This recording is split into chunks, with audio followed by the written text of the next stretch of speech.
Kazım Ağa ilk bölümden son bölüme kadar muhteşem bir değişim geçirdi. İlk bölümde kızlarına sürekli şiddet uygularken gördüğümüz Kazım, büyük ihtimalle izleyici tarafından çok sevildiği için senarist tarafından daha iyi bir yöne çekilmeye çalışılıyor. Zaten 19. bölümde bu değişimi birçok sahnede görmüş olduk. Peki Kazım Ağa ölecek mi? Son sahnede kızları için mücadele eden ve Seyran için Ferit'le konuşmaya giden Kazım Ağa, Ferit'i birçok yönden eleştirirken bazı yerlerde de hak vermişti. Tabii Serter'in adamlarıyla karşılaşan Ferit ve Kazım, Maho'nun adamları tarafından vuruldu. Kazım Ağa'nın vurulduğuna kesin gözüyle bakabiliriz. Çünkü kamera arkasından gelen görüntülerde Kazım'ın hastaneye kaldırıldığına dair birçok haber mevcut. Ancak Ferit'in Kazım kadar ağır olmasa da sadece ufak bir kurşun sıyrı aldığı söyleniyor. Yani aslında yeni bölümde Kazım Ağa'nın hastanedeki mücadelesini ve Seyran'la Suna'nın babaları için döktükleri gözyaşlarını izleyeceğiz. Kazım Ağa'nın vurulması mutlaka Seyran ve Suna'yı korkutacaktır. Çünkü Suna'nın da bu bölümde dediği gibi her şeye rağmen, yani yaptığı tüm kötülüklere rağmen kızlarını dışarıya karşı ezdirmeyen bir babaları var.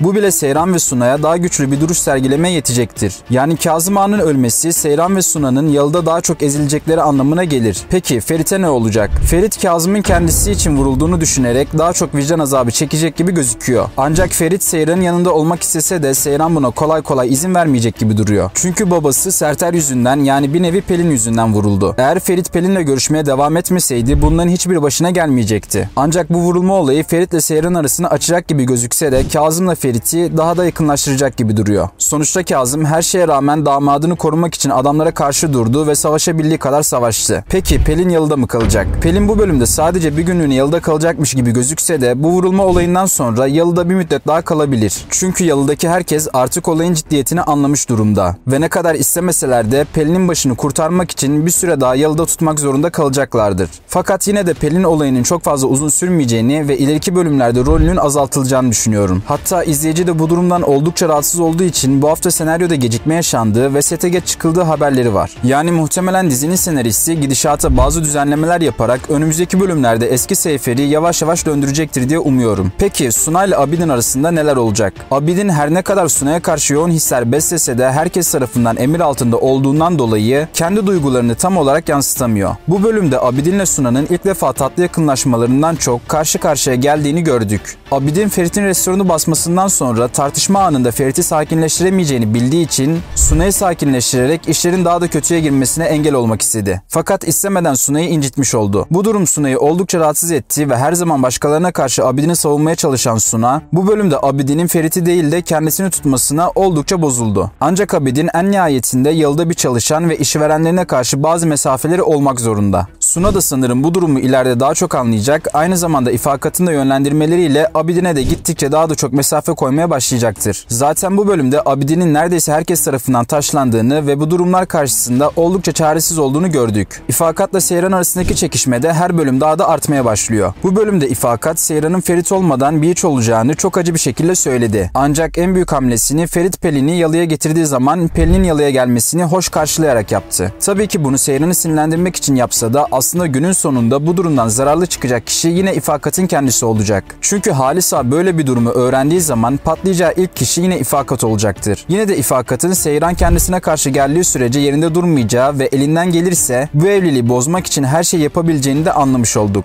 Son olarak Yusuf'la Dicle gün geçtikçe yakınlaşmaya başladı ve artık kaçak olarak değil neredeyse alenen görüşmeye başladılar. Abidin bu durumda Yusuf'un karşısında dursa da Dicle Abidin'e sert bir şekilde çıkışmıştı. Yusuf Dicle ile ilgileniyor gibi gözükse de aslında Dicle ile arasındaki her şeyi Sultan'la Ferit'in arasındaki ilişkiyi çözmek için yapıyor olabilir. Evet dostlar, fragman geldikçe yeni analizler gelmeye devam edecek. Yorumlarınızı mutlaka bizlerle paylaşmayı unutmayın. Umarım videoyu beğenmişsinizdir. Kanalıma abone olmayı ve bildirim zilini açmayı unutmayın. Sonraki videolarda görüşmek üzere. Kendinize iyi bakın.